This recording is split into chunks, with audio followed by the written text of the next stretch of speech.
হরেক রকমের পিঠের ময়ালে চিতল পিঠে কৌলিন্য না পেলেও আমজনতার ভালোবাসার পিঠে চিতল পিঠে যেভাবেই খাওয়া হোক না কেন, দুধ, নতুন গুড়, নারকেলের ছোঁয়া না পেলেও চিতল পিঠে শীতের আমেজ বহন করে আনে।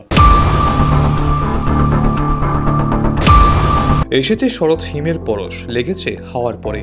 সকালবেলায় ঘাসের আগায় শিশিরের রেখা ধরে। একটা সময় ছিল যখন শরতের শেষ দিকে শীতের আমেজ পাওয়া যেত, আর শীত মানে পিঠে পুলি, নতুন গুড়, পায়েসের রকমারি প্রস্তুতি। কিন্তু সে রামও নেই, অযোধ্যাও নেই। আবহাওয়ার চপলতায় শীত উকি দিয়ে চলে যায়, হাঁসফাঁস গরমে কাটে সারা বছর। তবু যে কদিন পাওয়া যায় স্বাদের রকম ফের করতে আপত্তি কোথায়? বলছিলাম পিঠে পুলির কথা। ধোয়া পিঠা, মালপোয়া, গোকুল পিঠা, চুষি, দুধ পুলি, ভাপা পিঠা, আরো কত কি। স্থান ভেদে একই পিঠার অনেক নাম, কিন্তু উপকরণ জোগাড় আসল কথা। মানুষের অগ্রাসনে খেজুর গাছের সংখ্যাক্রম হ্রাসমান। নতুন গুড়ের পীঠস্থান সোনামুড়া মহকুমায় পুরনো গাছিয়াল জানালেন 500 টাকা কিলো করে দিলেও আসল গুড় পাওয়া মুশকিল। বাজারে কেমিক্যালের গন্ধ মেশানো পাটালি দেদার বিক্রি হয়। মানুষ তাই কিনে সুখ স্মৃতিতে মগ্ন হয়। কতজনের ভাগ্যে আসল খেজুর লালিমা দেখার সৌভাগ্য জোটে। নারকেল 200 টাকা হালি, গরু দুধের মিশেল দেওয়া তরল দুধ 80 থেকে 100 টাকা লিটার।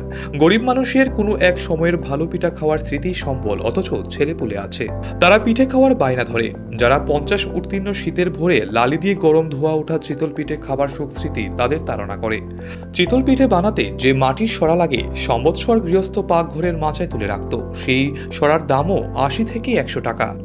অগত্যা তোবড়ানো কড়াই বা চাটুই ভরসা। স্থানভেদে কলকাতার ফুটপাতে বা ত্রিপুরার প্রত্যন্ত গ্রামে শীত দেখা যায় একই চিত্রপট।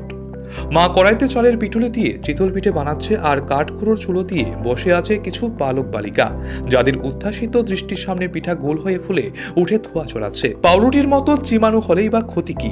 কর্মসূত্রে দক্ষিণ ত্রিপুরার তাবর এক মন্ত্রিসভার বাসভবনে গিয়ে চিতল পিঠে সহযোগে মুরগির মাংস আহার করতে দেখার স্মৃতি যেমন রয়েছে, আবার শীতের সময়ে বাংলাদেশের বাজিতপুরে গ্রামের চায়ের দোকানে ধনেপাতার চাটনি সহযোগে চিতল পিঠে তাড়িয়ে খাবার দৃশ্য দেখে আনন্দ পেয়েছে। সুতরাং ধনী দরিদ্র শাকাহারী আমিষ আহারী নির্বিশেষে মানুষ চিতল পিঠাকে তাদের বন্ধু করে নিয়েছে।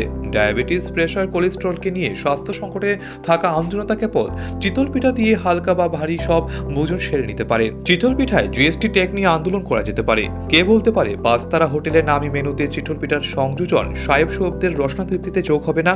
বেঁচে থাক আমজনতার চিতল পিঠা, থুরি চৈতল পিঠা। Bureau report, Asian Times.